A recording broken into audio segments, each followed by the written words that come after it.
Terreux du ballon rond, bonsoir et bienvenue à cette autre livraison de la tanière. Le menu de ce jour nous réserve des morceaux copieux du football africain avec les éliminatoires de la CAN Gabon 2017 qui se sont achevés le 4 septembre dernier. Nous parlerons des élites couronnes et tout qui, rendu à la 33e journée, ont révélé les promus et les relégués. Au menu de cette émission aussi, affaire Samuel Lind, la réaction de Franck Happy, le PCA de l'Union de Douala. Et comme le veut la tradition, je suis bel et bien accompagné sur ce plateau de Fum Batadia, manager sportif, et d'Ernest Mabouka, entraîneur de football. Bonsoir messieurs. Bonsoir. Bonsoir. Alors Alain Mabouka, nous avons vent de ce que vous venez de signer un contrat avec le club. Ah, c'est Alice Sidab à Oman. Essayez un peu de nous présenter ce club. Oui, bonsoir à tous les téléspectateurs, bonsoir aux panélistes, bonsoir aux techniciens de Camios TV 24. Je dis bien, voilà, par la grâce de Dieu, je viens d'avoir un permis de travail de 2 ans et un contrat qui a été parachevé par mon manager, qui sera bien d'ici quelques jours signé par moi, qui est de 2 ans. Donc une grande équipe à Oman qui est descendue la saison passée en 2e division, qui veut remonter automatiquement. Je crois par la grâce et sans publicité à Camios TV, à Joseph Baché, quelqu'un qui a rendu ce service pas seulement à moi, mais à 3 autres joueurs camerounais qui vont évoluer dans la même équipe pour essayer de faire remonter l'équipe dans la première division omanienne. D'accord. Alors, Fumba Tadia, l'activité, n'est-ce pas, de manager sportif, on suppose qu'elle soit à la fois exaltante et fastidieuse. Alors, laquelle de ces deux adjectifs, ou bien lequel de ces deux adjectifs l'emporte sur l'autre dans votre cas? Oh, fastidieuse, vous l'avez dit. Donc, c'est assez compliqué, puisque de plus en plus, je suis dans les fonctions administratives, donc de moins en moins je suis sur le terrain. Peut-être parce que on franchit un palier et lorsqu'on a fini le terrain, on doit passer à l'administratif. Donc, sur le plan administratif, c'est un chantier assez énorme et c'est pas évident de le couvrir aussitôt. Donc, c'est un chemin très très long. Espérons tous arriver à la fin, au bout du tunnel, qui est peut-être avoir une fonction administrative auprès de la FIFA, dans l'instance, la plus grande instance qui est la FIFA. Donc c'est ça un peu l'un de mes objectifs les plus visés. D'accord, tout compte fait, bienvenue à tous. Nous rappelons à nos chers téléspectateurs que nous sommes connectés à notre envoyé spécial à Limbé, Michel Ateba, pour le compte du match amical que le Cameroun va disputer contre les Panthères du Gabon. Alors Michel, si vous êtes en ligne, bonsoir. Colin Bécatal. Bonsoir Colin Bécatal, bonsoir à tout votre panel. Recevez également le bonsoir de Benoît Dormont qui m'accompagne ce soir. Alors, quelle est la température à Limbé à l'heure qu'il est?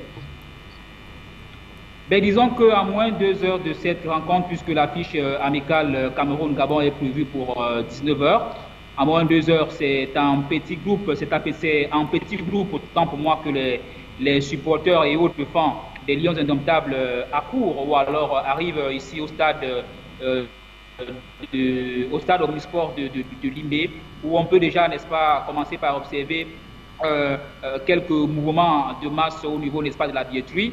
Donc, c'est pas encore totalement la grande affluence, mais on peut vous rassurer qu'avant 19 h, le stade sera pratiquement plein, puisque la directrice de cette infrastructure nous a fait savoir qu'elle attendait pratiquement 20 000 personnes aujourd'hui dans ce stade-là. Pour le moment, ce n'est que, n'est-ce pas, un dispositif sécuritaire qui a été mis en place, la police, les sapeurs-pompiers, les militaires, bref, un dispositif mixte qui va donc assurer la sécurité, y compris la sécurité privée qui a également été appelée à la rescousse pour cette rencontre.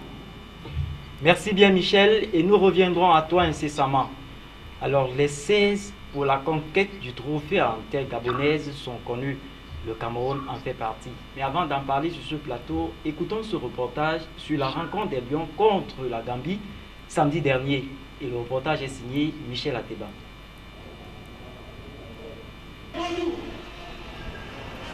Cintré par un adversaire qui, malgré son élimination, veut tout de même terminer par une victoire. Les Lions indomptables du Cameroun ont du mal à rugir. Les 2 premiers quarts d'heure sont alors soumis à l'observation de chaque côté. Mais au cours de cette période, Karl Stoko et Kambi, Sali Edgar et Ndip Tambe sont les plus entreprenants chez les Lions indomptables du Cameroun. Le pressing camerounais va payer à la 34e minute. La faute sur Karl Stoko et Kambi, sociétaire de Angers Ligue 1 en France, conduit à un penalty. Benjamin Moukanjo, le capitaine du jour, se charge de le transformer. Quelques minutes plus tard, Adolphe Teke est tout proche du 2e but, mais sa tête va aller raser le montant gauche de Djobé Modou, le keeper gambien. Encouragé par son public, les Lions indomptables du Cameroun vont au vestiaire avec ce seul but d'avance. La reprise, les locaux veulent tuer le match. Benjamin Moukanjo est aux manettes, mais le central ghanéen va refuser un penalty aux Camerounais. Mais les joueurs camerounais restent sur le coup. Sur ce corner, quelques minutes plus tard, Oyongo Bitolo trouve la tête du joueur de Angers, Karl Stoko et Kambi pour le 2-0. Nous sommes alors à la 53e minute. Les Lions indomptables prennent le match pour leur compte. Michael Ngade, Armand Diom sont tout près d'aggraver le score. Mais jusqu'au coup de sifflet final, celui-ci va rester intact. Première victoire obtenue au stade Omnisport de Limbé.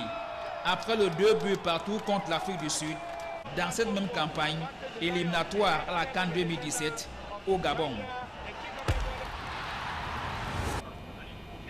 Alors, Ernest Mabouka, je commence par vous. Quel est le goût que ce match vous a laissé au terme de ces 90 minutes?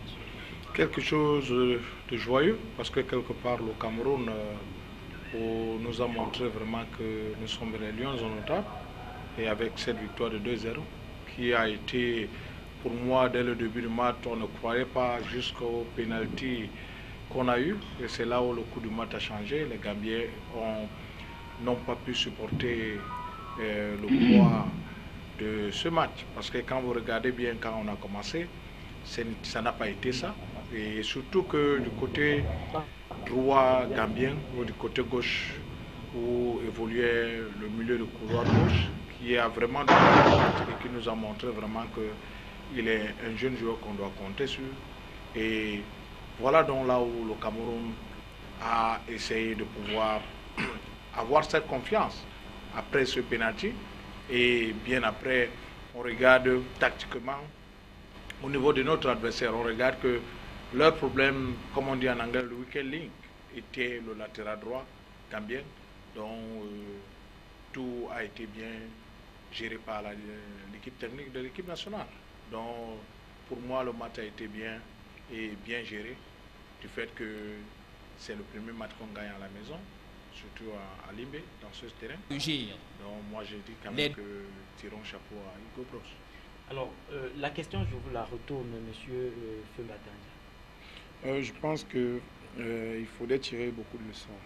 Entre autres, on a vu des nouvelles personnes qui nous ont donné entièrement satisfaction, à l'instar du numéro 18, Djoum Ano, qui était à l'entrejeu, qui a fait un début de premier mi-temps un peu timide, peut-être parce qu'il respectait les consignes, c'était son premier match avec l'équipe nationale, mais en deuxième mi-temps, sur le plan offensif, il s'est un peu lâché, et ça nous a donné beaucoup de variantes sur le jeu offensif de l'équipe nationale. Vous l'avez vu tout à l'heure dans le papier de Marie-Michel Ateba, une de qui fait en profondeur, c'est retour face au gardien et il manque de scorer. C'est quand même des choses qui nous ont marqué.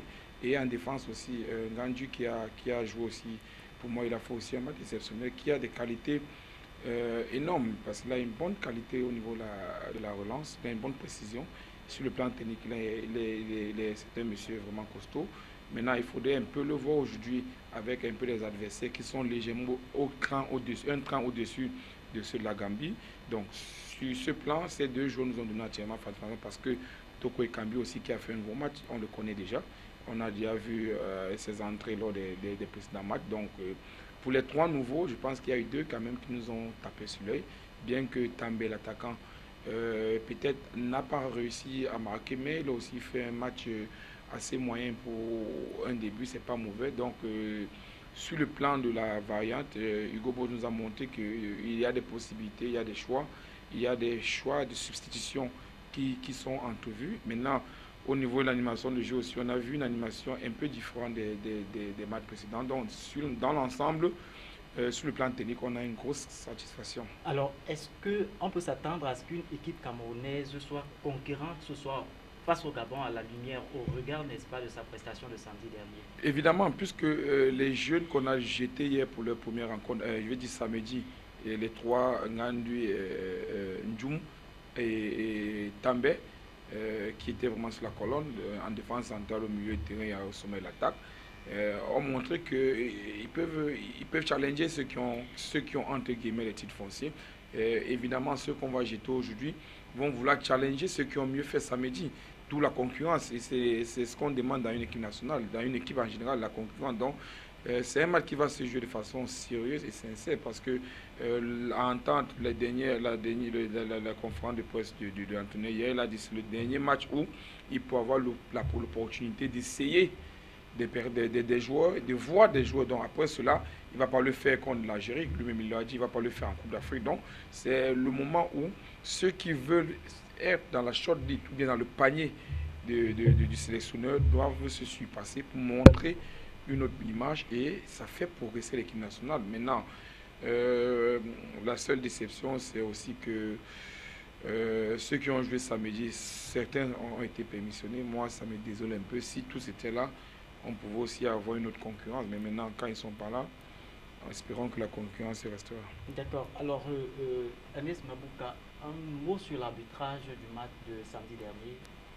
Je crois que ce qui est normal, l'arbitre a été à la hauteur du match. Parce que quand vous regardez ceux qui disent bien que ce n'était pas un pénalty, et la loi dit bien, quand vous êtes dans une surface de réparation telle que Toko a fait, c'était normal qu'il y ait un pénalty. Parce qu'il a eu un geste, le défenseur a fait la faute, ce qui est normal. Et je crois que l'arbitre, pour moi, et tel que j'ai vu le match, n'est pas contesté. C'est quelqu'un qui a fait son match. Et je veux aussi revenir un peu avec notre entraîneur qui est en train de faire toujours le match. Quand vous regardez bien son équipe, vous allez regarder sur le plan défensif, il est quelqu'un qui conserve, ça veut dire qu'il n'encaisse pas beaucoup. Donc ce qui veut dire que c'est quelque chose de positif pour une équipe nationale. Et quand vous regardez bien le gardien qui joue, et c'est là où beaucoup, je tire bravo à ce garçon, parce que quelque part, il ne fait que faire de bons matchs. Quel que soit l'adversaire, il n'a pas encaissé de but. Donc ce qui veut dire que pour le moment, l'entraîneur de gardien qui est un ami aura beaucoup de choix à faire pour choisir le titulaire. Comme a dit l'entraîneur, je crois que quelque part le Cameroun ressent le Cameroun de gardien de but. Ok. Alors, ils sont 16 pays pour un fauteuil. Il s'agit de l'Algérie, du Burkina Faso, du Cameroun, de la Côte d'Ivoire, de l'Égypte, du Gabon, du Ghana, de la Guinée-Bissau, du Mali, du Maroc, de l'Ouganda, de la RDC, du Sénégal, du Togo et de la Tunisie. De la Tunisie, du Zimbabwe, j'y suis. Alors, la question, je vous la pose, Feu Matadia. Est-ce une configuration logique pour la prochaine phase finale de la Coupe d'Afrique des Nations Gabon 2017? C'est Ernest Mabouka, je dis bien. Ernest Mabouka, oui. Merci. Quand vous regardez bien ceux qui sont qualifiés, c'est au niveau de la préparation qu'on regarde, parce qu'il n'y a pas de petites nations maintenant. Et le football, tel que ça va sur cette planète, ça dit beaucoup de choses. Et que toutes les nations ne sont plus petites. Chacun qui se retrouve là aujourd'hui a dû préparer ces éliminatoires pour être présent au Gabon. Je crois que si je ne veux pas essayer de dire qui va gagner, mais je sais que les petits pourront manger les grands au Gabon et que ceux qui n'ont pas été qualifiés, c'est juste quelque chose de malchance. Ça existe au football. Ce qui veut dire que vous levez du bon pied, vous avez une vie, vous levez du mauvais pied, vous n'avez pas une vie. Donc je dis bien que bravo à ceux qui sont qualifiés. Et la Sierra Leone, pour moi, est une équipe. Nous y arrivons, monsieur Mabouka. Et au sujet de la Sierra Leone, je vais poser la question, n'est-ce pas, à Fembata Dia. Est-ce qu'on peut dire que c'était la surprise agréable de ces éliminatoires? Surprise, pas vraiment. Vous n'avez qu'à voir les précédents éliminatoires au niveau de la Coupe du Monde et au niveau de la Coupe d'Afrique. Bien qu'elles n'ont pas été qualifiées, mais elles avaient déjà des prédispositions à pouvoir faire du bon résultat. Maintenant, vous revenez 1 an et demi, 2 ans, 3 ans en arrière, on voit une équipe qui est en train de venir, même comme peut-être elle n'a pas fini au sommet de ces différents pôles qu'elle disputait, mais on sentait quand même qu'il y avait quelque chose qui était en préparation, on sentait qu'il y avait un projet. Et on a une phase de maturation. Lorsque le projet est en train de mûrir, c'est normal qu'elle se retrouve à ce niveau. Donc, je ne suis pas surpris de ces prestations. Donc, c'était pour moi prévisible. Il y a beaucoup de nations qui travaillent. Il y a beaucoup de nations. Quand vous voyez par exemple l'Éthiopie qui est en train de travailler, donc dans 3-4 ans, quand l'Éthiopie va faire peut-être bonne prestation en Coupe d'Afrique, on serait surpris. Non. Quand on dit le travail, ce n'est pas parce que... Regardez par exemple la Gambie, ce qu'on a vu l'autre jour. On a vu une équipe remaniée à 70% avec des jeunes. C'est ça le travail.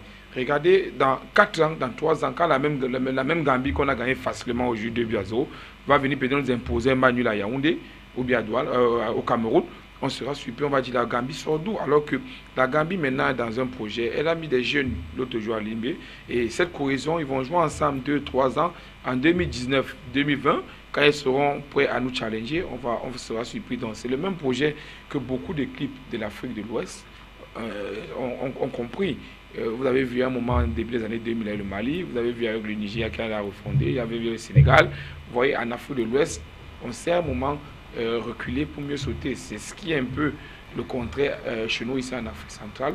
On ne sait pas marquer un temps d'arrêt et chercher à comprendre les raisons pour lesquelles on ne peut plus avancer, pourquoi on est saturé et reculer pour mieux sauter. Donc ces nations, ces prétentions, pour moi, ce n'est pas une surprise. Maintenant, attendons le tirage pour voir les chances de X ou Y, parce que le tirage, c'est un facteur très très déterminant dans l'évolution et dans la suite probable de la compétition. En effet, restons pas avec cette Sierra Leone. Dans sa poule, on vendrait très moins cher, n'est-ce pas, sa poule face à la Zambie. Mais pourtant, elle a damé le pion à la Zambie. Est-ce qu'on peut dire, je reviens sur la question, que c'est une surprise agréable dans cette poule?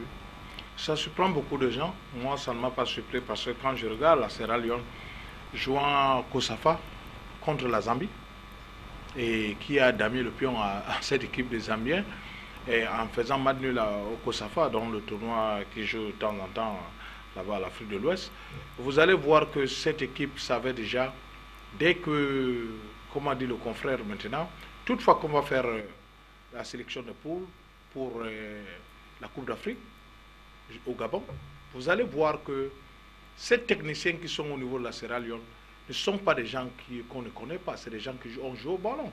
Qu'est-ce qu'ils vont faire? Ils vont essayer de pouvoir, ne serait-ce que, analyser les adversaires. C'est ce qui a fait la force de Sierra Leone.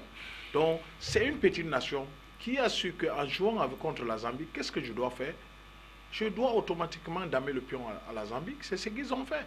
Donc, je me dis quand même que quand vous regardez le football à l'heure actuelle, ce n'est pas comme elle est faite en Afrique centrale. Il y a une équipe composée de techniciens qui sont en équipe nationale, des gens qui sont envoyés pour aller superviser l'adversaire, ce qui fait que, avant de jouer avec une équipe, vous avez déjà tout le rapport de chaque joueur, ce qui fait que quand vous jouez contre cet adversaire, vous savez quand même où pénétrer pour ne serait-ce que le faire de mal.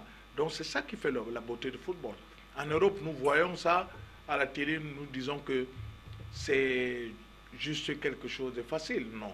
J'ai vu un match de Champions League en Chypre où j'ai comptabilisé l'équipe technique de Chelsea, qui était manager en Chelsea.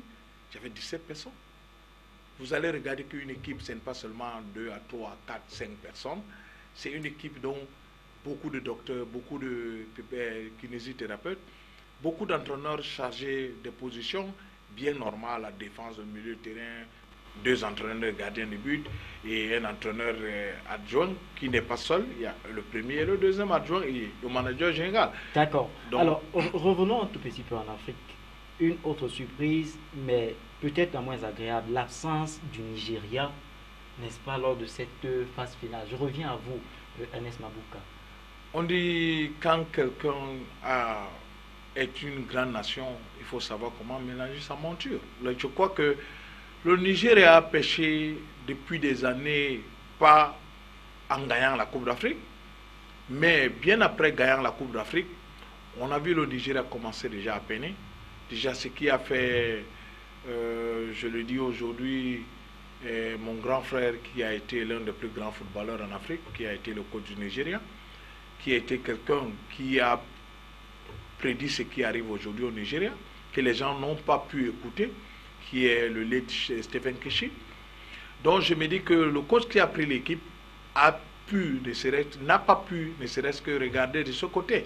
Ce qui veut dire que quand je pars dans une équipe comme j'y vais là où je vais aller, je sais déjà, j'ai beaucoup d'informations concernant cette équipe, et je sais qu'est-ce que je dois faire, qu'est-ce que j'ai en face de moi. Donc, le coach actuel du Nigeria devait prendre beaucoup d'informations concernant l'équipe du Nigeria, concernant les faits du Nigeria, dans la Fédération nigériane de football, qui est qui. Parce que quand vous regardez aujourd'hui, ce n'est pas seulement de coacher, c'est de savoir qui on te donne la main pour travailler avec et comment travailler avec cette équipe. Je crois que c'est là où le Nigeria a pêché. Ils ont eu à pouvoir ne serait-ce que mettre dans leur tête qu'ils sont grands, que les petits ne peuvent pas les manger, et les petits les ont mangés. C'est pour ça que le Nigeria se retrouve là où ils sont aujourd'hui. Malheureusement pour eux. Alors, Feu Matadia, parlons un peu du cas de l'Ouganda. Lui, il remporte depuis de la persévérance, n'est-ce pas, dans ces éliminatoires. 38 ans après, il revient. Oui, c'est pour tout simplement dire que toutes les nations ont compris qu'il faudrait se remettre dans le football. Il faudrait repenser la politique football dans leur pays. Il faudrait se mettre au travail pour pouvoir revenir. Donc, si ça m'a pris 38 ans pour que l'Ouganda revienne à ce niveau, ça veut dire qu'à un moment, ils ont compris les problèmes qui ont permis à ce que cette équipe ait 38 ans d'absence. Donc, c'est une bonne chose. C'est une bonne chose de voir les nations comme l'Ouganda revenir. Ça va nous faire rappeler les coups d'Afrique des années 70, des années 60-70. Donc, c'est aussi nostalgique, c'est aussi plaisant. Vous avez vu aussi la Zambie est revenue après un long passage et a fait une bonne prestation en Coupe d'Afrique. Donc, c'est des exemples qui doivent plutôt nous faire comprendre qu'on doit travailler. Qu'on doit travailler et qu'on doit prendre tous les adversaires à leur juste valeur. On ne doit pas les minimiser, on ne doit pas les ramener à leur valeur d'attente. Donc, on doit les prendre à leur valeur réelle, à leur valeur actuelle qui est tout simplement celle de pouvoir être qualifié pour une Coupe d'Afrique. Ce n'est pas qui veut, c'est quand même qui peut. Ce sont des matchs qui sont joués en aller-retour. Vous avez vu, on a joué au moins 6 matchs, donc 3 matchs ce soir et 3 matchs à l'extérieur. Et avec ça, avec la poule de l'Ouganda, les différentes poules, c'est quand même des adversaires costauds qu'ils ont eu à rencontrer et braver ces adversaires pour se présenter, être qualifiés à la Coupe d'Afrique. Ça marque beaucoup de respect pour les différents adversaires, les différents 15 autres qualifiés pour ces Coupes d'Afrique. Je voudrais un peu ajouter quelque chose par rapport à l'Ouganda. Quand les gens ne regardent pas aujourd'hui, et ceux qui regardent, la fédération ougandaise est gérée par quelqu'un que je connais bien, Tupac Kaloulé, qui est un stratège, quelqu'un qui a eu à me manager quand je partais au Vietnam, qui a bien choisi un entraîneur qu'il a vu en Afrique du Sud, qui a été l'un des plus grands entraîneurs en coachant une équipe comme Orlando Pirates. Aujourd'hui, qui a fait la force de l'Ouganda? C'est les matchs amicaux. Ils ont joué beaucoup de matchs amicaux et cet entraîneur jouant leur tournoi régional là-bas a fait du mal à beaucoup de clubs, beaucoup de pays comme l'Afrique du Sud, tous ceux qui sont le Zimbabwe. Il a terrassé ces gens dans les matchs amicaux. Et quand il vient maintenant au niveau des éliminatoires, lui, il savait qu'il va passer. Parce que quand je regarde son interview qu'il a faite, jouant la finale de Kosafa, il a dit que les gens ne seront pas surpris de voir l'Ouganda être qualifié et que lui, il est sûr que l'Ouganda va se qualifier pour la Coupe d'Afrique. C'est un avertissement de toutes les façons que les Ougandais, n'est-ce pas, donnent comme ça aux autres pays africains. Alors, l'Algérie remporte le prix de l'offensive avec 25 buts. Ernest, je veux dire Feu Matadia. Oui, vous avez vu que l'Algérie aussi a marqué un temps d'absence. Donc l'Algérie a marqué un temps d'absence, comme l'Égypte qui est en train de revenir aussi. c'est des équipes qui ont marqué un tableau dans le sens. Et quand elles reviennent, elles sont très dangereuses. Moi, j'ai peur des nations comme ça, comme l'Algérie, quand le Niger revient, l'Algérie, le Ghana, l'Égypte. C'est des adversaires lorsqu'elles reviennent des périodes mortes ou bien des périodes basses. C'est des adversaires à prendre très au sérieux. Vous n'avez qu'à voir l'offensivité qui est au rendez-vous de toutes ces rencontres. Et l'Algérie s'est qualifiée très tôt dans cette phase préliminaire des qualifications pour la Coupe d'Afrique. Donc, ce sont des signes qui ne nous trompent pas. Maintenant, je dis toujours, je laisse un goût inachevé parce qu'on n'a pas les poules. Moi, je pense qu'avec les poules, on aurait encore plus d'éléments pour spéculer. Maintenant, pour la qualification de l'Algérie et la manière à laquelle c'est qualifié, c'est d'habitude, c'est recourant lorsqu'on voit des équipes et des nations qui mettent un temps d'arrêt, une phase d'absence ou bien une phase de recul. Et lorsqu'elle revient franchement forte parce qu'elle a compris pourquoi elle s'est arrêtée. Contrairement au Cameroun qui ne comprend pas pourquoi ils se sont arrêtés. Et c'est pour ça que des fois on ne revient pas fort. Vous avez vu, on a fait 2 Coupes d'Afrique, on n'est pas parti, mais on n'est pas revenu fort. Le Niger n'est pas venu à la Coupe d'Afrique, mais après revenu en 2013, je me rappelle, 2013 ou 2013, et a remporté. Vous voyez, maintenant le Niger n'est pas là. Et vous allez voir quand le Niger va revenir, au moins il sera au dernier carré. Et également pour l'Égypte, vous allez voir, c'est des nations comme ça. C'est ça une grande nation. Et lorsque vous regardez le palmarès au niveau des Coupes d'Afrique, c'est les équipes comme l'Égypte, qui ont le plus grand nombre de participations, qui ont le plus grand nombre de Coupes d'Afrique. Il y a le Ghana et toutes ces nations. C'est des nations que, lorsqu'elles reviennent, elles doivent revenir très fort.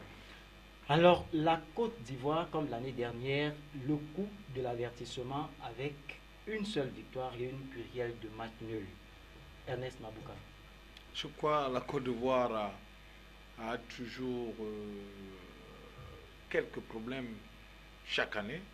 Quand vous regardez même la Coupe d'Afrique qu'ils ont gagnée, ça vous dit beaucoup de choses. Ils ont gagné au pénalty. Donc, je me dis bien que ils sont une grande nation de football avec de grands joueurs, mais je crois encore sur le plan administratif et sur le plan de la préparation, ils ne sont pas encore une grande nation de football. Parce que quand vous regardez les polémiques et les problèmes qui sont tout autour de l'équipe nationale, l'entraîneur est là, il n'est pas là, il ne veut plus être là parce qu'il n'est pas payé et tout ça là. Je crois que toute chose, tout malheur, il y a quelque chose au-dessous. Donc je me dis bien que avec tous ces problèmes, ça a dû, ne serait-ce que freiner un peu au niveau administratif, au niveau technique, le nouveau entraîneur qui est venu, qui ne connaissait pas bien l'équipe, qui a eu à pouvoir ne serait-ce qu'avoir ces problèmes pour se qualifier. Je crois que les gens seront surpris à la Coupe d'Afrique, peut-être avec les poules qu'on va donner, voir la Côte d'Ivoire avec des petites nations et qui seront aussi mangées par ces petites nations. Donc je me dis quand même que quelque part, que la Fédération ivoirienne de football, mais que je respecte beaucoup, qu'il y a des gens tout autour, puisse ne serait-ce que avoir l'organisation pour ne serait-ce qu'avoir cette équipe nationale dans des meilleures conditions.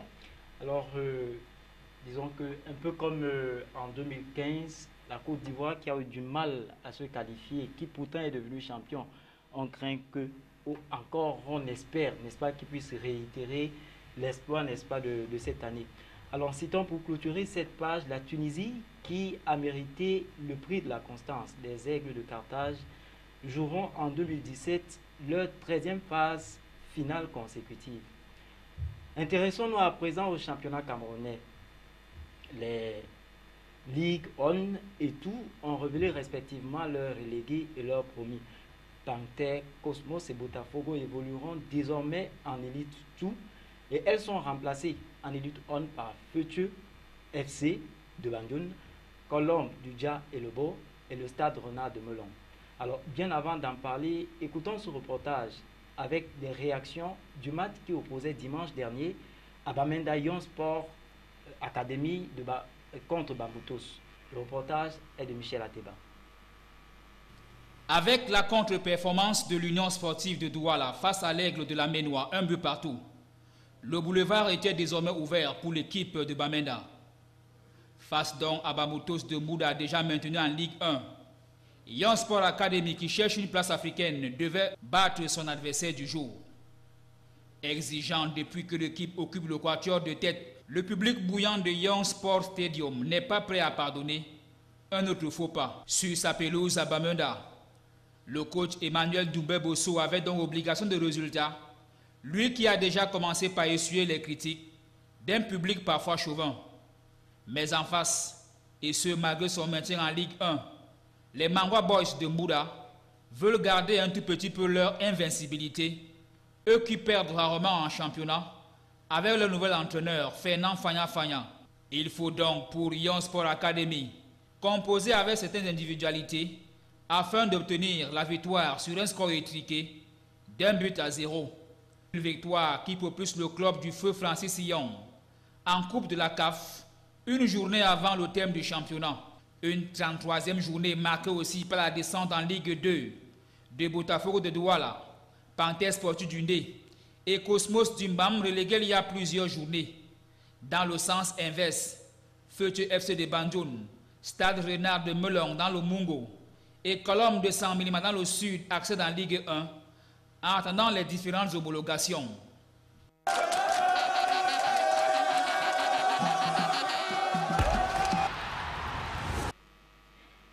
Ernest Mabouka, la Panthère descend avec dans son escarcelle 34 points à la 33e journée. Qu'est-ce qui n'a pas marché si l'on s'en tient seulement aux 5 dernières journées où il a perdu 4 matchs et fait un nul? Je crois que c'est au niveau de, sur le plan technique, l'organisation. Parce que quand vous regardez à quelques jours de la fin du championnat, beaucoup d'équipes qui ne sont pas bien préparées commencent déjà à pouvoir, ne serait-ce qu'avoir les jambes lourdes. Quand vous regardant ces résultats, 4 défaites, 1 match nul, c'était déjà possible qu'ils puissent savoir qu'ils vont descendre. Quel qu'en soit le cas, il n'y a pas de miracle. Et la seule chose que je dis, je déplore aujourd'hui, c'est Anicette Foué. Quand j'ai vu gagner Coton Sport de Garoua, à Douala, je me disais quand même que c'est quelqu'un qui est un gagneur. Il pouvait ne serait-ce que damer le pion à Lyon blessé de Ndiam Laurent. Et il a fait, il a gagné le match, Lyon blessé a gagné le match. Ce qui veut dire que c'est ça qui m'a fait un peu tiquer un peu. Peut-être Botafogo, une équipe jouant à Douala, est très fort, allant à l'extérieur. Je crois que et le temps a permis aussi que peut-être c'est là où ils ont eu le problème d'aller voyager, après 3 jours, jouer encore un autre match. Donc je me dis aujourd'hui, Panthère, quand vous regardez une grande équipe comme Zumanto qui descend, ça fait vraiment quelque chose qui n'est pas bien. Je me dis aussi que quelque part avec les mouvances du président de la Ligue professionnelle de football, il va un peu regarder de ce côté, jouant 20 clubs, qu'est-ce qu'il y a? Qu'est-ce qu'il peut planifier, ne serait-ce que, si possible, comment on pourra jouer à 20, puisque quelque part, il n'a pas encore annoncé sa politique. Et on est en train de voir au niveau des gens qui se descendent et des gens qui vont monter. Je tire chapeau à ceux qui sont montés, les 2 clubs Feuille et Renard. Et bien sûr que les gens de Panthère peuvent ne serait-ce que regarder ce côté, s'ils descendent, comment préparer pour la remontée en Ligue 1. D'accord. Alors, Fembata, que dire de Botafogo qui, aux 5 dernières sorties, a quand même réalisé 2 victoires? Pour Botafogo, c'était prévisible. C'était prévisible. C'est le management qui a un peu dérangé Botafogo. Qui a dérangé Botafogo, moi-même un peu. Je vais me résumer en quelques secondes. Premièrement, vous avez pu être 4e l'année dernière, étant promu. L'année d'après, vous descendez. Ça veut dire qu'il y a un problème de management, de façon logique. Et le problème vient de quoi? Vous avez un staff technique qui vous a maintenu 4e, vous avez été incapable de les maintenir. Ndiam Laurent allait chercher fortune ailleurs à Edging, parce qu'on lui a proposé mieux. Donc ça veut dire que si vous êtes dans un club, vous avez 1000 francs, on vous propose 2000, vous êtes tenté à partir. Si vous avez 1000 francs et qu'on vous dit on vous renouvelle à 1200 ou à 1500, vous ne pouvez pas partir, même si on vous dit 2000. Vous allez dire, il y a la confiance, il y a la connaissance, il peut faire, on me rajoute un pourcentage et je reste. Donc, et à côté de cela, les joueurs sont partis. Vous avez le gardien Niamey qui est allé en Angola, qui n'a pas été remplacé à sa hauteur, à sa valeur. Vous avez Danger Bengue qui est parti à New Star. Il y a un ensemble, il y a au moins 6-7 joueurs qui sont partis. Bon, où je dis aussi que le management, parce que quand vous avez des joueurs comme ça qui partent, ceux qui étaient des remplaçants, vous deviez leur accorder plus de temps de jeu cette début de saison. Ils ont commencé à faire, mais ils n'ont pas été patients. Directement, ils ont balayé encore ces joueurs. Ils ont fait un nouveau recrutement au niveau, à la période à la pause, à la trêve. Ils ont fait un nouveau recrutement. Et directement, ça n'a pas donné. Et ceux qu'ils ont recrutés, c'est des joueurs qui ont fait un an et demi sans jouer à ce niveau. Et quand l'entraîneur Baga arrive, le connaissant avec ses méthodes très rigoureuses et très élevées, le niveau d'entraînement, ces joueurs ne pouvaient pas supporter ce niveau d'entraînement parce qu'ils ont fait un an et demi sans jouer. Et ils ont commencé à apprendre à la fin du championnat, mais ça faisait tard. Donc c'est pour ça que j'ai dit, c'est un problème de management. J'espère que l'équipe dirigeante de Botafogo a tiré des leçons et que ça nous fait mal parce que l'année prochaine, si Matelo ne monte pas, on viendrait au stade voir un match ou bien deux matchs à peine, donc parce qu'on aurait 3 équipes, donc on pourrait voir un match alors qu'on était habitué à voir 2 matchs à Douala, donc ça nous fait un temps de loisir qui est perdu, qui va nous embarrasser parce que venir à 15 hectares alors qu'on était habitué de rallier le stade de l'Omnisport, de la unification des 13 heures. Donc, et je voulais juste dire un mot sur le plan sur Panthère. Pour Panthère, c'est un problème d'organisation. C'est un problème d'organisation parce que, comme toutes les équipes de canton, ces guerres ne finissent pas. Et lorsque on ne va pas s'organiser dans nos équipes de canton, ces équipes seront appelées à disparaître. Regardez en élite tout combien d'équipes de canton s'y retrouvent. Hein? Nous avons la Dynamo, nous avons le Panthère qui est descendu, nous avons Colombe. Donc maintenant en région, il y a le Léopard, il y a Caïman, il y a beaucoup d'équipes de canton, il y a OIS. C'est parce qu'on ne veut pas s'organiser. S'organiser, on ne veut pas s'arrimer à la nouvelle donne du football moderne. Rien ne m'a dit que ce sont des équipes de canton, parce que ce sont ces équipes. Mais à un moment, ils ont compris que ces clubs ont compris qu'il faut s'arrimer à la nouvelle donne. Si on ne s'arrime pas à la nouvelle donne, on va disparaître. Et on est en train de tendre vers la disparition de ces clubs. Parce que ceux qui montent, ce qu'on ne voit pas, ceux qui montent, Fethieu, c'est le club d'un individu. Stade Rennais, c'est le club d'un individu. Parce que le club de la localité là-bas, c'était Stade de Melon, depuis l'époque. Mais ce n'est pas Stade Rennais, c'est quelqu'un qui s'est démarqué des stades de Melon. Fethieu s'est démarqué des stades de Banjoun qu'on connaît. Un peu, donc, c'est comme ça que. Et vous allez voir un moment dans 15 ans, dans 10 ans, en Ligue 1, dans 18 clubs, il y aura 18 clubs comme ça. Et le football camerounais va perdre. Parce que lorsque vous avez un match, regardez ces matchs en région, lorsque vous avez un match comme Caïman Léopard, le stade est plein. Le stade est plus plein que lorsque vous avez un match comme Aske Matelo, ou bien Aske Botafogo, ou bien New Star Botafogo. Donc on gagnerait à aider ces clubs à s'organiser pour revenir. Parce que c'est par là que même les annonceurs peuvent revenir, même les publics peuvent aller au stade. Il y a des gens qui se sentent concernés lorsque Panthère joue. Il y a des gens qui se sentent concernés lorsque Léopard joue, l'autre Dynamo. Mais quand vous allez dire Fethieu, vous allez dire Stade Rennais, pas pour dire qu'ils n'ont pas leur place, ils ont leur place, mais c'est des clubs qu'on n'est pas habitués. Et nous, les clubs de tradition, on doit travailler maintenant pour réduire l'espace à ces personnes. La preuve, si Panthère avait conservé Fethieu, Fethieu ne serait pas allé créer son club. Et il va créer son club, et il est en Ligue 1. Il est maintenant autonome. Même chose pour Faustin Domke, pour le président de Botafogo qui a été président de l'Aigle de Tchang.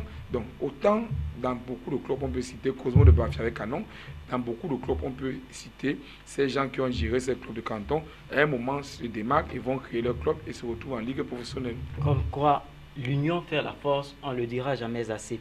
Alors au sujet de Cosmos, leur Jésus sommeillait-il un peu Ernest Mabouka? Je crois que quand on parle de Jésus, c'est quelque chose très spirituel, parce que il y a une chose, l'amalgame, qui a causé problème à Cosmos. Et je crois que, connaissant mon frère qui est aujourd'hui entraîneur adjoint à l'équipe nationale, qui est Thomas Léby, qui a géré cette équipe avec le président de Cosmos, les réalités disent, quand vous voulez que Dieu vous aide, vous savez quoi faire pour que Dieu vous aide. Je crois que quelque part, il ne faudrait pas que j'entre un peu dans la polémique, mais que je dise à ce président qui est quelqu'un que je respecte, qu'il essaie de respecter ceux qui ont fait l'histoire du football, qu'il essaie de respecter les entraîneurs de football et qu'il essaie de respecter tout un chacun qui travaille pour lui, que le nom de Dieu, de Jésus, puisse ne serait-ce qu'avoir sa place parce que c'est un nom spirituel et que le football a ses réalités. Comme a dit mon frère tout à l'heure, les nouvelles donnes de football permettent que le joueur ne soit pas entraîné comme en 90. Nous, on a eu des entraîneurs qui nous ont entraînés. Ce n'est pas la même chose d'aujourd'hui. L'entraînement a changé. Ce qui veut dire que l'entraînement a ses principes. Si vous ne travaillez pas dans ces principes, rien ne pourra marcher. Vous ne pouvez pas mettre le ballon au centre et que ce ballon quitte de là, va entrer dans les buts. Il faudrait que vous ayez 10 joueurs avec un gardien de but et que vous ayez l'adversaire en face de vous et que vous, dans l'entraînement, vous puissiez ne serait-ce que dans des choix tactiques et des schémas tactiques, vous pouvez ne serait-ce que travailler et que l'équipe en question est un technicien qui a sa philosophie au niveau des préparations de matchs, des préparations d'entraînement, des préparations au début de saison et que le dirigeant puisse ne serait-ce que l'aider. Quand vous regardez une équipe comme USM Loum qui gagne le championnat et que monsieur qui est l'entraîneur, monsieur Ike, a bien dit qu'il y a 3 choses dans le football. Il y a le joueur, il y a le dirigeant qui est le directeur-président et il y a l'entraîneur. Si les 3 personnes qui sont maillons d'une équipe de football peuvent s'entendre, je crois que quelque part il y aura le résultat. Et chacun a sa place, là il faudrait qu'il essaie d'exercer. D'accord. Alors, parlons un peu des promus en ce moment, Futur en l'occurrence.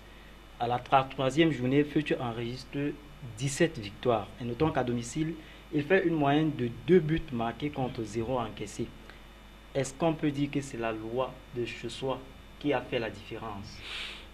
Pas vraiment. Oui, à s'accorder aux statistiques qui sont faites, on peut dire oui, mais ayant vu Fétieux, ayant suivi Fétieux depuis l'année dernière, Fétieux rate de justesse la montée. Fétieux est 4e l'année dernière, il ne faudrait pas qu'on l'ignore. Fétieux rate de justesse la montée l'année dernière et cette année s'est préparé pour être à ce niveau. Et à mi-parcours, Fétieux avait une grande marge de progression, une grande marge d'écart entre ses poursuivants en direct. Donc, je pense que c'est un projet, c'est l'aboutissement d'un travail. C'est depuis que Fétieux est monté en Ligue 2, c'est la 3e saison. Fétieux est toujours en train d'échouer au seuil de la Ligue 1. Cette année, c'était une année favorable. Et je l'ai expliqué dans d'autres plateaux, dans d'autres studios, bien sûr, dans d'autres plateaux. J'ai dit, cette année, c'est le moment où pour toutes les équipes, ou en Ligue 2, toutes les équipes peuvent monter. Parce qu'en Ligue 2, cette année, il n'y avait pas une grosse équipe de Douala, de la région de Douala, ou une grosse équipe de Yaoundé qui voulait monter. Et lorsque vous êtes en Ligue 2, vous n'avez pas une équipe ambitieuse de la ville de Douala ou de Yaoundé. Ça veut dire que tous les autres ont des chances énormes de monter. Parce que si Dynamo dit qu'il veut monter, ce serait difficile, c'est une place acquise. Si Tonnerre dit qu'il veut monter, quand il parle de Douala, je parle par exemple de Tonnerre, Dynamo, vous avez même quand l'année où Dynamo, où Tonnerre montait, donc c'est décide, même quand Botafogo, lorsque les équipes de Douala mettent, ou de Yaoundé mettent en objectif primeux la montée en Ligue 1, ça veut dire que les places se réduisent. Comme aucune équipe de Douala ou de Yaoundé n'était vraiment ambitieuse pour monter à CD cette année en Ligue 1, ça a donné le champ ouvert à d'autres équipes et peut-être raison pour laquelle cette année Fétieux a facilement accédé en Ligue 1. D'accord. Alors, le tien nous tient, n'est-ce pas, par la gorge. Évoquons maintenant le cas de l'autre promu qui est Stade Renard de Melon. Il enregistre 18 victoires. Qu'est-ce qui explique Je crois que c'est au niveau de cette symbiose de préparation et que les objectifs aussi. Parce que quand vous regardez, quand vous n'êtes pas objectif, c'est ça qui cause problème avec ces grandes équipes comme Dynamo, Tonnerre de Yaoundé. C'est parce qu'ils n'ont pas d'objectif. Quand ils ont cet objectif au niveau du début du championnat et qui disent que nous pouvons ne serait-ce que monter. Qu'est-ce qui va les arrêter? C'est en gagnant chez soi qu'on devient champion. Vous regardez USM aujourd'hui, vous regardez Futur, vous regardez Stade Rennais, ils ont plus gagné de matchs chez eux. C'est ça qui fait cette montée aujourd'hui. Stade Rennais a préparé bien le championnat en se disant que ceux qui disent que je suis petit, je vais les montrer à la maison que je suis grand. Et c'est par rapport à la préparation qu'ils ont cette montée aujourd'hui. Et je dis bien que quand vous regardez bien le football, ce n'est plus celui qui s'est dit que c'est moi Dynamo, c'est moi Léopard de Douala, c'est moi Caïman de Douala. C'est d'autres personnes. L'Ouest a dominé toujours le football camerounais. Parce que quand vous regardez à l'Ouest, plus les gens mettent les moyens, plus ces équipes montent. Voilà. Alors merci bien. Compte tenu du temps, nous allons marquer une pause avec le retour, n'est-ce pas, sur l'ambiance qui a prévalu à Limbe samedi dernier lors de la rencontre Cameroun-Gambie. Puis, nous allons prendre des nouvelles de nos envoyés spéciaux. Le reportage est de Donald Agnozoa. Pour cette dernière journée, les fans et supporters des Lions à Limbe n'ont pas voulu rater l'occasion. Très tôt, c'est par petits groupes qu'ils ont commencé par rallier le stade omnisport de la ville. Dès 10 h du matin, la mobilisation autour des points de vente était déjà perceptible.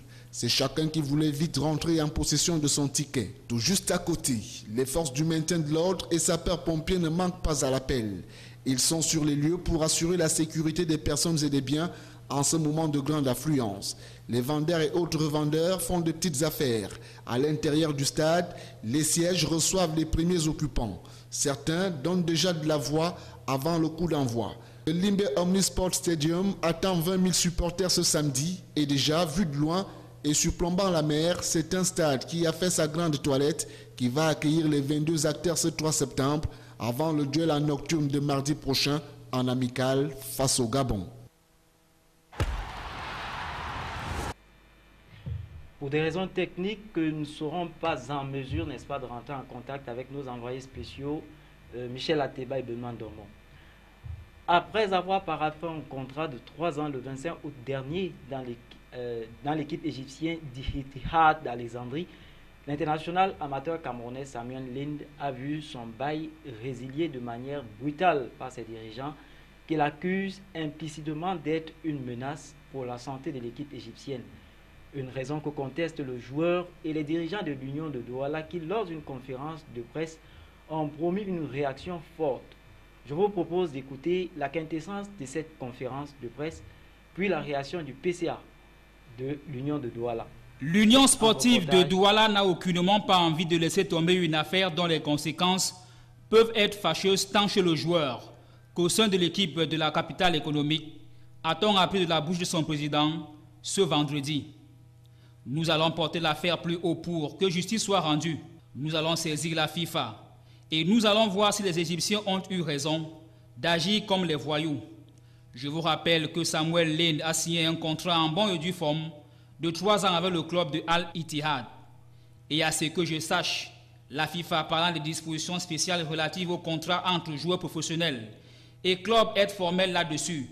En son article 18, alinéa 4, la validité d'un contrat ne peut dépendre du résultat positif d'un examen médical et ou de l'octroi d'un permis de travail. A su ces propos du PCA de l'Union, l'on est certain que l'instance fêtière mondiale, la FIFA, a du pain sur la planche et que le club égyptien s'est attiré de gros ennuis. Pour Union, la rupture de ce contrat sans juste cause, selon le terme juridique, est aussi poignante pour épingler le Al-Ittihad. D'ailleurs, preuve à l'appui, Franck Hapi dit n'avoir jamais été notifié de cet acte jusqu'à ce jour. Le président, non sans saluer le professionnalisme, l'objectivité et le sens de l'éthique de la presse locale camerounaise, informe aux journalistes que malgré tous ces bruits, le joueur se porte bien, même s'il est suivi par une expertise psychologique depuis que cette affaire est née.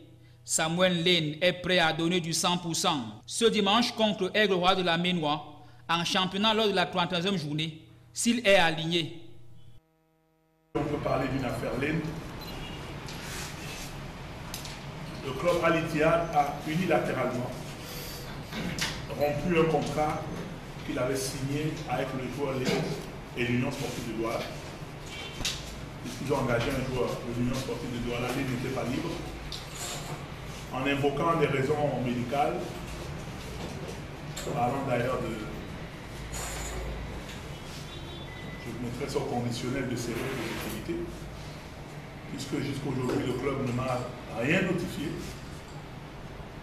mais que le joueur est revenu et que j'ai eu à m'entretenir avec lui, avec l'entraîneur qui était allé en Égypte pour représenter le club, parce que personnellement le président que je suis je n'étais pas en mesure de faire ce déplacement.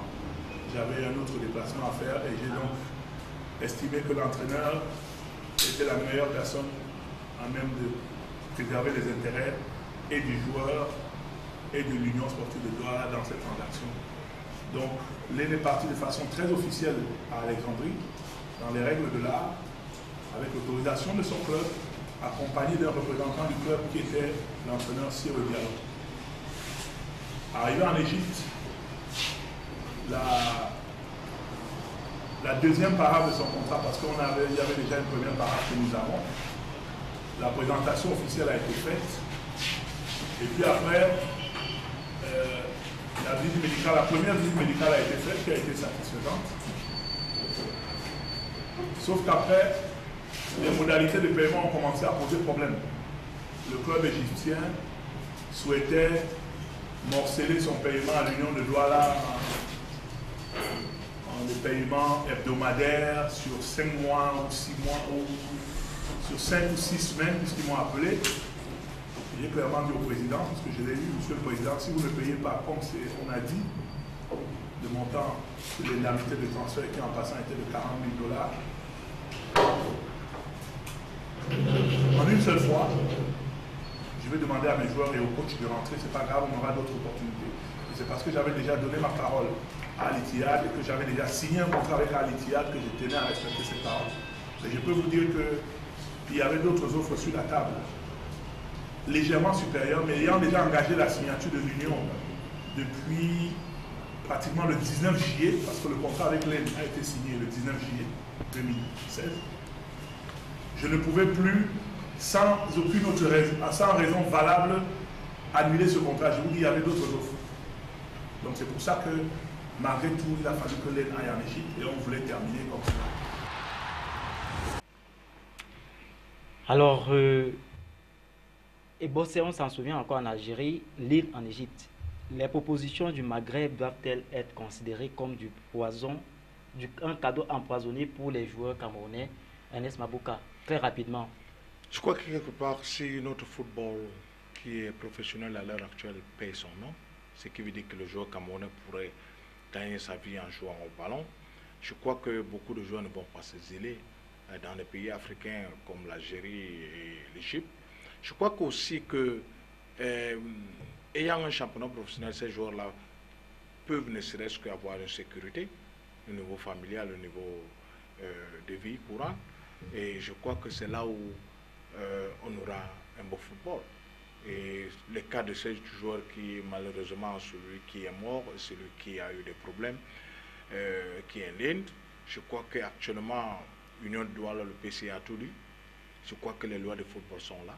Celui qui croyait être malin ne pourra pas être malin et que ce garçon pourra bénéficier de ce qui est de droit. Alors la question, je vous la renvoie, Elfin Batadia. Est-ce qu'un joueur camerounais qui soit sollicité au Maghreb devrait se retrouver comme ça à coup sûr avec une onde d'insécurité et de méfiance qui l'entoure? Oui et non. Oui, parce que